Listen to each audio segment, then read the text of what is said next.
Bwana, mambo vipi mtazamaji na mwana michezo mwenzangu kutokea hapa uwanja wa Las Vegas.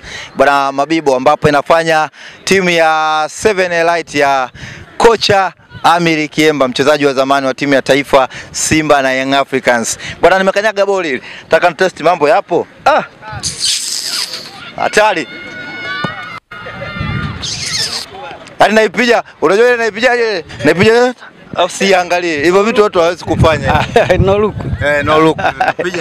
Piga sana vibao kama Fabrice. Haya bwana. Wema? Alhamdulillah. Mambo anasemaje? Nashukuru Mungu. Bwana, nimefurahi. Mimi kitu ambacho na kupongeza kwanza katika kituo chako, naona huu ni mwaka kama wa 5 wa 4 kama sijakosea, na bado kinaendelea. Maana ni kitu kikubwa sana na unastahili kupongezwa. Unawezaje kwanza hii? Nini siri ya kuweza hichi kituo ku maintain, kwa sababu vijana wanatoka wanakuja wapya? Ni misingi na ile lengo la nini? Lengo ni kuona namna gani unaweza ukasaidia vijana ambao kwa nyakati hizi ni kama nyakati sisi tunakuwa. Kulikuwa una watu wanajitoa muda wao na mali zao, baadhi ndio sisi tunapata sehemu za kucheza, wananunua mipira na wakati mwingine wanakuwa wanatusaidia viatu. Kwaona sisi hatuna hela ya kugawa, lakini tunaweza tukagawa maarifa kwa kukusanya pamoja na kuona tunawezaje kuzitafsiri zile ndoto ambazo ziko mtaani. Na hapo kwenye maarifa, maana wachezaji wengi wanaweza kawa na kipaji wanapokuwa wadogo nini, lakini shida kubwa ambayo inafika kwenye level hizo kubwa ni ile ball technique, kwa maana muda hapa nifanye nini, muda huu nifanye nini. Unafanya nini wa kuhakikisha hawa unawajenga katika eneo hilo, ukiacha maeneo mengine yani ya kiufundi, kwa maana kiakili? Kuna nyakati ambazo mchezaji anajua hapa natakiwa nifanye kitu fulani kwa wakati fulani na kina faida fulani, kina hasara fulani. Kwenye sisi ambacho tunakifanya hapa ni kujaribu kutengeneza yale mazingira halisia ya mchezo, kwa maana kwamba kumtengeneza mchezaji ambaye atakuwa anajua kwenye uwanja anashindania muda na nafasi. Kwa hiyo hivi ni vitu vile ambavyo unatakiwa kumnyima mpinzani asivitumie na wewe upate nafasi ya kuvitumia. Kwa hiyo ni mchezaji ambaye anaweza akawa anajiuliza hapa niko wapi, kwa nini niko hapa. Ukimuuliza anaweza akawa na hayo majibu, kuliko yule tu ambaye ajui, wanasema ile pitch management, ana uwezo wa kumanage uwanja kwa kujua mazingira na maeneo nini kinafanyika. Kiemba bwana, mimi nimekutafuta hapa jana, tunaona mchezo wa ligi kuu soka Tanzania bara, Young Africans akiweza kuondoka na alama 3 katika uwanja wa ugenini Chamazi Complex dhidi ya Azam FC. Kwa namna ambavyo umeangalia ule mchezo, vitu ambavyo vimepelekea Young Africans kuondoka na alama 3, tunaona walikuwa na wakati bora sana kipindi cha kwanza. Azam naye baadaye akaja akajiuliza, akawa na wakati bora katika kipindi cha pili. Kiufundi, jicho lako liliona nini katika ule mchezo? Cha kwanza ni kile ambacho Yanga wamekifanya kwenye mechi iliyopita. Ni Yanga ambayo unaiona ilikuwa inacheza kimamlaka zaidi. Unaweza ukasema kipindi cha pili Azam walicheza vizuri, lakini Yanga ndo waliamua mechi ichezwe vile. Ambavyo waliamua kucheza kipindi cha kwanza inanionyesha Yanga ya misimu miwili iliyopita. Kwa sababu msimu wakati tunaanza Yanga ilikuwa inakosa yale mamlaka ndani ya kiwanja. Yaani walikuwa wanabishana na timu zingine. Sio wao wanaamua game inaendaje. Lakini kwa jana dakika 45 dhidi ya Azam totally walikuwa wameamua mechi inachezwaje, kwa sababu Azam waliamua kuwa timu ya pili na wao wakasema hao acha waendelee kuwa timu ya pili, kwa maana kwamba kuwazuia kabisa kupasiana walau pasi 3. Walikuwa na nguvu ya kufanya pressing na kila mtu alikuwa anahitaji mpira unapopotea. Ulikuwa unaona ile energy ya Yanga ambayo ndio ilikuwa Yanga misimu miwili iliyopita. Ilikuwa ikicheza na timu ambayo imekubali kuwa ya pili, basi haipi nafasi ya kupumua. Lakini baada ya kupata magoli mawili wakaamua sasa tunafanyaje? Tumecheza mechi back to back. Umeona sasa hivi kila mechi inazalisha majeruhi.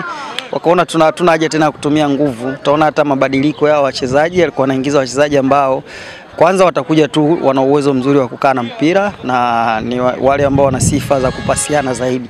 Hakuna mtu ambaye anakimbia labda aliingia Kangalombo, na unaona kwa sababu timu yote ilikuwa nyuma ilimnyima hata hizo nafasi za kuweza kutumia speed yake, kwa sababu wale wachezaji ambao wanahitaji eneo kubwa la kucheza na sio vieneo vidogo vidogo. Kwa mimi nipongeze kazi ambayo inafanywa na benchi la ufundi mpaka kurudisha timu kwenye level ambayo unaweza ukaona sasa hii timu kubwa na ni bingwa wa ligi anacheza leo mechi, kwa maana namna ambavyo aliukontrol mchezo, na ndio level ambayo Yanga alikuwa ameshafika. Kati ligi inaanza tulikuwa tunasema Yanga ina changamoto kiwanjani, hauoni ile energy ambao walikuwa nayo, lakini watu walikataa, mwisho baadaye wakakubali. Lakini sasa hivi unaona jana, mchezo wa jana imedhihirisha kweli Yanga wana uhitaji wa kutetea ubingwa ambao ulikuwa unaonekana kama wanataka kuweka rehani. Katika timu ambazo zilikuwa zinatabiriwa sana labda zinaweza zikawapa mechi ngumu ni Azam, mechi kama ile ya Coast, kwa sababu mechi nyingi wakiwa wanakutana kidogo inakuwa na upinzani, lakini kwa namna ambavyo mpaka sasa hivi viunza wameviepuka, unaona Young Africans nafasi yake ya kutetea ubingwa msimu ipo? Ya, nafasi ipo, na hata wakati ligi inaendelea hakuna muda ambao Yanga waliondolewa kwenye nafasi ya kutetea ubingwa, kwa sababu hata gap lilokuwa dhidi ya anayeongoza halikuwa kubwa kiasi hicho. Lakini sasa hivi wao wanaongoza kwa tofauti ya pointi 10, lakini wakiwa na faida ya michezo mitatu mbele ya mpinzani wao. Kwa hiyo unaweza ukaona ni ukifanya mahesabu tu yale ya kawaida ya fair kwamba mpinzani naye kashinda, bado wanaongoza kwa pointi 1. Kwa hiyo unaona Yanga ambayo imecheza jana, kama hii energy wanaweza wakaipeleka kwenye timu zingine, sioni timu ambayo inaweza ika control hiyo energy. Lakini unaweza kuona labda jana ni kwa sababu hadhi ya mechi ilikuwa inawapa wachezaji morali kubwa na kujitoa kwa kiasi hicho. Kuna vitu vingi vilikuwa vimepita hapo, ikiwemo kubadilisha uwanja na nini, hadhi ya wachezaji, huyu kwenda huku, Dube kwenda huku, nani. Kwa hiyo kulikuwa kuna kitu kikubwa cha kuboost morali, na unaweza kuona energy ambayo Yanga walikuwa wameingia nayo ni kama ya kuja kulipa kisasi. Sasa usitegemee kuiona energy hiyo kwenye kila mechi, lakini bado madaraja ya wachezaji wa Yanga wana uwezo wa kuenda na ligi kwa mechi hizo 5 zilizobaki na kuweza kumaliza kama mabingwa bila kujali matokeo ya timu nyingine. Utusaidie kidogo kiufundi hapa kwa wachezaji wawili ambao wameonekana kuwa kivutio kwa sasa kwenye masikio na midomo ya wapenzi wa mpira Tanzania hapa. Tunamzungumzia Pacome Pedro Zouzoua, lakini pamoja na Elia Mpanzu Kibisawala, ambao watu wanawafananisha, wana compare, kuna vitu wanasema wanafanana, kuna vitu wengine wanasema wamezidiana. Kiufundi, jicho lako mwalimu, unawatofautisha, wana tofauti gani kwanza, na nini ambacho huyu ubora wake kamzidi huyu mwenzake? Nadhani ukiwaangalia unaweza ukaona ni wachezaji wanafanana, lakini kila mtu ni mchezaji wa aina tofauti.